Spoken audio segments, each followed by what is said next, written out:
দীর্ঘ এক বছর পরে ব্রাজিলিয়ানদের মুখে হাসি ফুটলো ভিনিসিয়াস জুনিয়রের গোল দেখলো দীর্ঘদিন পরে কার্লো আনচেলত্তি। এসেও সফলতা পায়নি গত ম্যাচে, কিন্তু এই ম্যাচে দুর্দান্ত দাপট দেখিয়ে ভিনিসিয়াস জুনিয়রের এক গোলে রাফিনার দুর্দান্ত দাপটে বড় ব্যবধানে জয় পেল ব্রাজিলিয়ানরা। দীর্ঘদিন পরে ব্রাজিলিয়ানদের এই প্যারাগুয়েকে গোলবান্ধায় ভাসিয়ে জয় পাওয়া কার্লো আনচেলত্তির এই সফলতা ও ব্রাজিলের এই জয় নিয়ে বিস্তারিত থাকছে শামীম আহমেদের লেখা প্রতিবেদনে।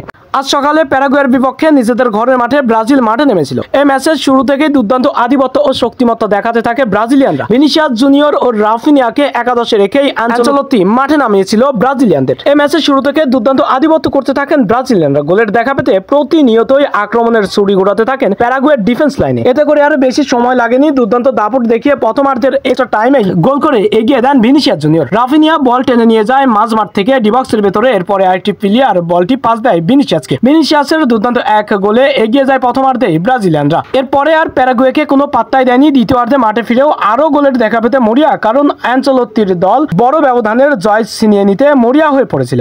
এতে করে আরো দুর্দান্ত আক্রমণ করতে থাকেন, প্রতিনিয়ত আক্রমণের ছুরি ঘুরাতে থাকেন। ভিনিসিয়াস জুনিয়র ও রাফিনা মিলে বেশ কয়েকটি গোল মিসও করেছেন। মিস না করলে হয়তোবা গোলের ব্যবধান আরো বেশি হতে পারত, জয়ের ধারাটা অন্যরকম এক আনন্দেরও হতে পারত। কিন্তু শেষ মুহূর্তে গিয়ে 1-0 গোলের এই বড় ব্যবধানের জয় নিয়েই মাঠ ছাড়লো দীর্ঘ এক বছর পরে নেইমার জুনিয়রকে ছাড়াও আজকে জয় ছিনিয়ে নিল আনচেলত্তির শিষ্যরা ভিনিসিয়াস জুনিয়ররা। এবং ফুটবল বিশ্ব ব্রাজিলিয়ানদের কামব্যাক দেখলো এবং ভিনিসিয়াস জুনিয়র রাফিনিয়ার এই জুটির রাজত্ব দেখলো ফুটবল বিশ্ব। এবং আনচেলত্তি যে আসলে বড় মাপের একটি কোচ, এটারও প্রমাণ দিলেন তারা। আনচেলত্তিকে নিয়ে অনেক সমালোচনা করেছিল ব্রাজিল ও আর্জেন্টাইন ভক্তরা প্রথম ম্যাচে যখন 0-0 ড্র নিয়েছিল ইকুয়েডরের বিপক্ষে। এরপরে আজকের ম্যাচে সেটার দাঁত ভাঙার জবাব দিলেন ভিনিসিয়াস জুনিয়র ও রাফিনা আনচেলত্তির পক্ষ থেকে।